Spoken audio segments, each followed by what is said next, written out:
Hey guys, Youngblood with you for your Should You Buy video on the newly released Origin X1 space bike. Now, before getting too far into this, I wanted to go ahead and say sorry this is a few days late, but life was pretty busy with some family in town, and frankly, this sale had the least information about a ship that's been released that I think we've ever received at the point of sale.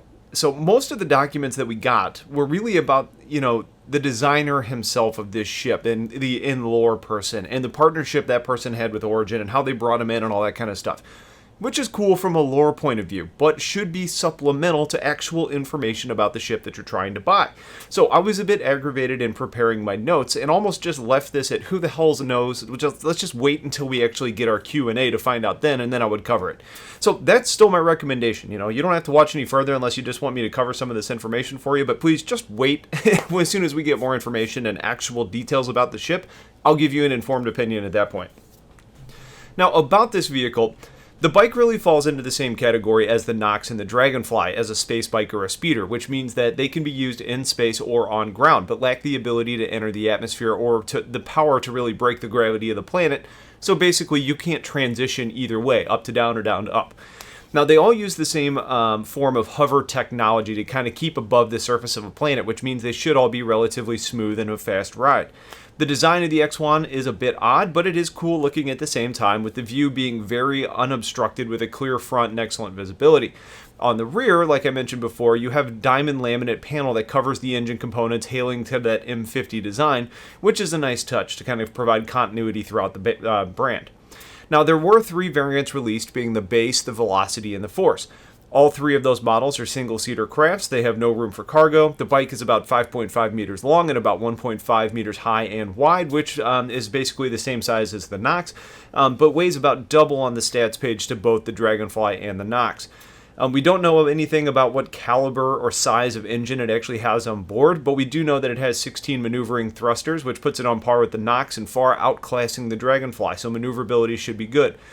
Weapons-wise, the X1 appears to be undergunned compared to the Dragonfly, with 2 models only bringing a size 1 weapon, but the pilot does defensively appear to be better protected than both of the other bikes, even though they're in this weird standing configuration, so it appears there's a windscreen protecting the legs, but it is just odd. And we do know that this is not going to be ready in 3.0, so the planned loaner at the time is going to be the Nox. Now, when we look at the 3 variants, you have the base model coming in at $40 and offers a single size 1 weapon, and that's all we really know about it. So you need to say that this version is your standard bike type of vehicle that's designed for what the others do. They're able to explore planets and wrecks in space and just be kind of personal transportation options.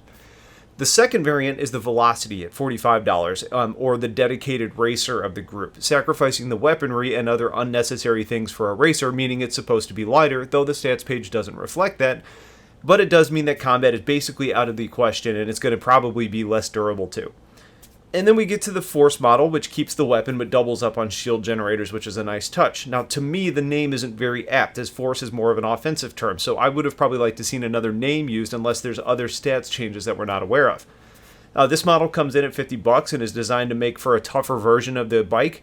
That's also been hinted at being some form of an exploration model too, with some possible infiltration operations in mind.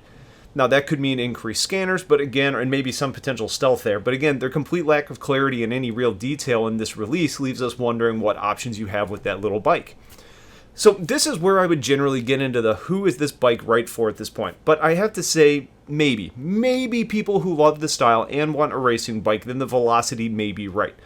But for right now, we just don't know, and we know more about the Nox. It's going to be ready sooner, and it seems to have, similar, if not better stats. So I think if you're choosing between them, then the Nox is the clear choice for the time being. I think the Dragonfly appears to be a more versatile craft, so if you really want a bike, and if you don't really care about being able to use it in space, then the Rovers are probably going to be better, even though they're a little bit bigger and harder to transport, but they do offer way more value overall.